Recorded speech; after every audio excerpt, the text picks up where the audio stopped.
What's going on, everybody? Today, we are going to dive into some interesting things. I'm going to ask Alex here. He has no idea what I'm going to ask him, but we're going to go based off of the top 5 most popular diets in American society today. So, what are the most popular ones? So, you guys listening can probably attest to this. Like, man, maybe I'd be curious to see if some of you guys have tried some of them. Maybe you've tried all of them. But we're going to go based off what, by popularity, where the most popular ones. Popular. Specifically, the top 5 most popular diets is what it's called. These are backed by votes and research, and so I'd be curious to see what Alex guesses here. And I guess these are in sequential order, but I guess if you get one, because some of these might be tough, some of them are not. But I'm just curious to see what you would say, man. Does anything come to mind? Well, first comes to mind something that, I don't know, would this be considered intermittent fasting? Is that on the Yep, list? that's on there For yeah, sure. so that's number 3. Yeah. Okay. Yeah, Number 3. And we can talk about that one too. Yeah, I think that'd be good to go into that. I've tried that in the past, and I personally think that can be a very good thing for certain people, right? There's certain people, Marissa, for example, she just is not hungry in the morning. She does not eat breakfast. And so that's, an example. And I've met so many people, they're like, I'm just not hungry in the morning. It's like, cool. Well, what are your goals, right? If it aligns with your goals, like always do what's best for your lifestyle, right? I used to like wish I could do that because I did feel like in the morning, certain days feel like mentally like clear when you don't eat a lot early on. But most days for me, I feel the opposite actually. Like, but I have some days where it's like you're just moving and grooving.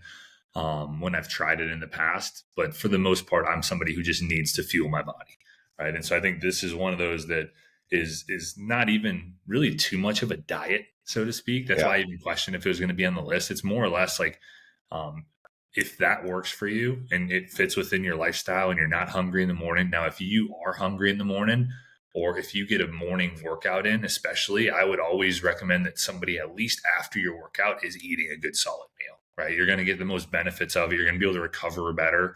But if you're somebody who's like working out later in the day and you just feel good when you don't eat, wait till noon or wait till lunch. By all means, if your goals align with it and you can get enough food in throughout the day to fuel your body and to recover and do all that stuff, then I'm all good with it. How about you?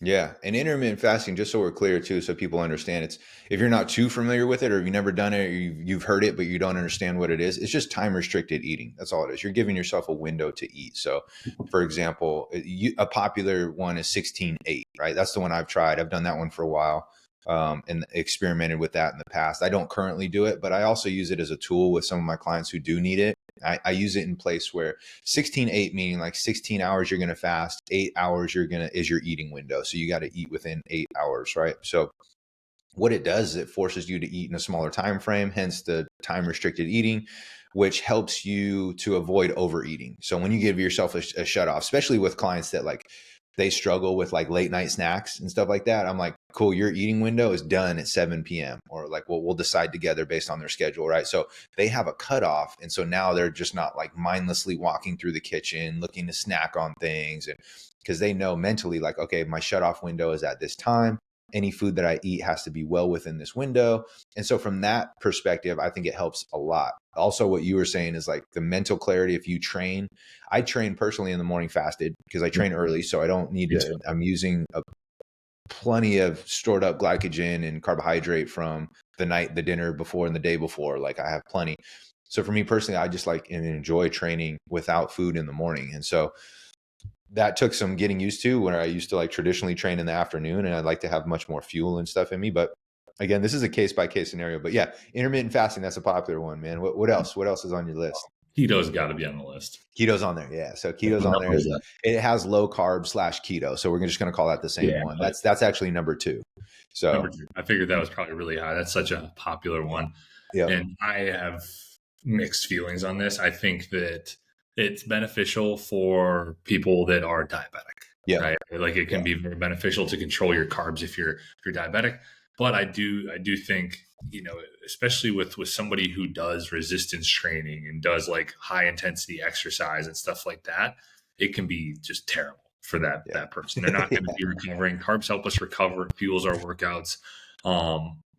People just they swear by it. It's like a religion. I think keto is at this point, I and know. by all means, do whatever you want to do. But I do think that there are most.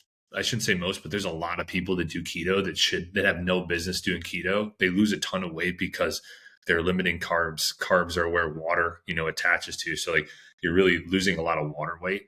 And naturally, carbs, like you get rid of, there's a lot of carbohydrate foods that are very high calorie, right? So I think that some people, they just kind of forget that. But then also people just go crazy on fat, and that can cause issues on the other side of things, Yeah. right? Yeah. It really is one of those things that you got to be careful with. People generally go towards it because their friend lost 60 pounds on keto. But a lot of people lose so much weight so quickly that they end up gaining that weight back. So I Yeah. always just caution people with this. If you are diabetic, can be a benefit. Um, you know, Maybe you do like a lower carb thing if that's just like something that works best for you. But keto is like no carb, basically no carbs, and so Yeah. it's a very tough thing, especially for Yeah. people who watch this podcast, right? For people who watch this podcast, most likely you're probably resistance training and working out and stuff. Like for those kind of folks, it's not a good thing to do. Yeah, and it's like, again, it can be used as a tool for certain people. It can be extremely beneficial.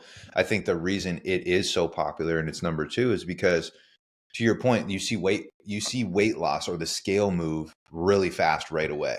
And it's because most people think like, oh, I'm losing weight, like I'm losing body fat. It's like, well, yeah, a little bit, but majority of that when you first start is going to be water weight, dropping the carbohydrate. Water retention comes with that. So as soon as you pull carbohydrates away, water's going to be, Yeah, it's going to go with it. And so it's why it's so popular, is because people see the scale move really fast. We're a scale driven society. And once they see it, they go, oh man, this works. And then they deal with the repercussions on the back end of being low carbohydrate. Most people don't have the ability to stick through a ketogenic diet with low enough carbohydrate where they can transfer over to ketones because they're not consistent enough, right? So yeah, they have this, man, I've restricted from carbohydrate that I've been eating my entire life, and then they binge on carbohydrate. Now you pull yourself back out of, right, ketosis, and so it's like people ping pong back and forth. But it's so popular because of what it does. The scale weight drops really really fast initially, right? Until if you yeah. don't have a plan after that, plan to stay consistent for long term, that's where that's the downside of it. And people will swing big time and go back. They'll either regain the weight or more because they restricted themselves so hard from carbohydrates, something that they've been eating their entire life. And so Exactly. that's the big challenge. Well, and one thing to keep in mind too is like a lot of times people are in a bigger calorie deficit with keto because fat and protein are a lot more satiating, right? So Yeah. like you get those, you have a lot of that. People will just eat cheese and like all these things, and that can cause issues. Yeah. That Yeah. can cause issues too. But um, also, when you are in such a big calorie deficit, you're losing a lot of muscle too. We've talked Yeah. about that many times. We don't need to dive into it, but definitely, if you're going to go keto, make sure that you like it aligns like that Yeah. you're a certain demographic for the most Yeah. part. Otherwise, it could be a recipe for disaster. But Yeah. let's see. Next up, So we got uh, intermittent fasting. That was number three. Keto or slash low carb was number two. We got one, um, 4, and 5 here. what about, is the carnivore diet on there? No, Okay, yeah, no, we can almost group that kind of like hybrid keto almost. it is in the end, it's keto, right? Yeah, yeah, It's eating just basically steak and eggs. yeah. These other Um, ones are kind of challenging. I don't know if I'd maybe get one more of them, but there's two other ones that I'm just like, what? I don't know. So if you can't guess it, I'll read Maybe them give off me a here. hint. Give me a hint. So this one's very popular. Um, a lot of Indian culture eat this one. They they do so because it's popular in terms of the foods that they eat. It's sustainable, right? So you kind of can include a little bit more variety than something like keto. It's flexible, but it does miss. Vegetarian, vegan, Yeah, that's one. Yep. So plant based. Yep. That's number plant based. four. Okay, yeah, Yep. and So plant that's based, like vegetarian, vegan. Yep. Yep, and that like the one we can dive into this for a second on plant based or vegetarian, vegan. Obviously, some people do it like for religious reasons, which I would Yeah. never tell somebody that they can't do it or like for that. But I think that when it comes to doing it uh, as a weight loss tool, you are making it so that it is a lot harder to get protein in. That is for Yeah. sure. So I think that's Yeah. the big drawback there. You're obviously eating a lot of veggies and stuff like that, which can be very, very beneficial.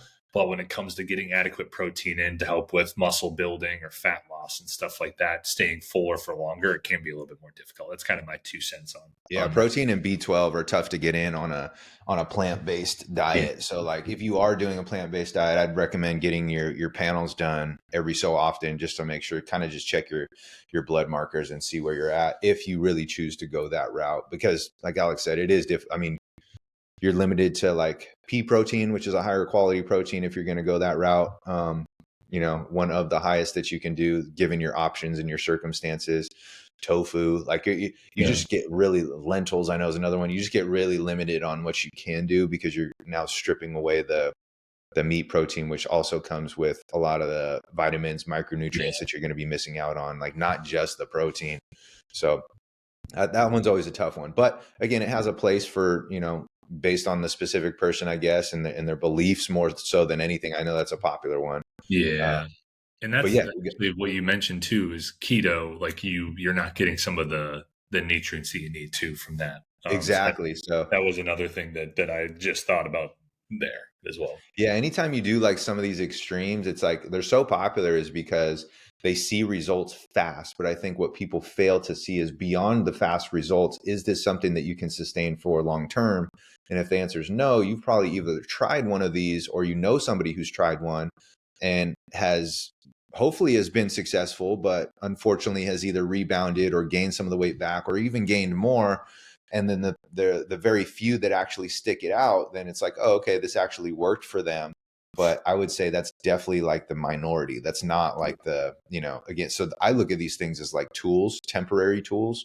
And you can use them sparingly based on the individual and their given circumstance. But I'd always encourage people to, anytime you do one of these like named diets, like a diet that has a name to it, you got to know that it's most likely going to be a temporary fix because you're eliminating something crazy, right? Like you're doing something that you've been eating your whole life and then you're trying to completely get rid of it, which if you have the grit and the willpower or something like catastrophic emergency happened where you like have to do this, then you may be successful with it.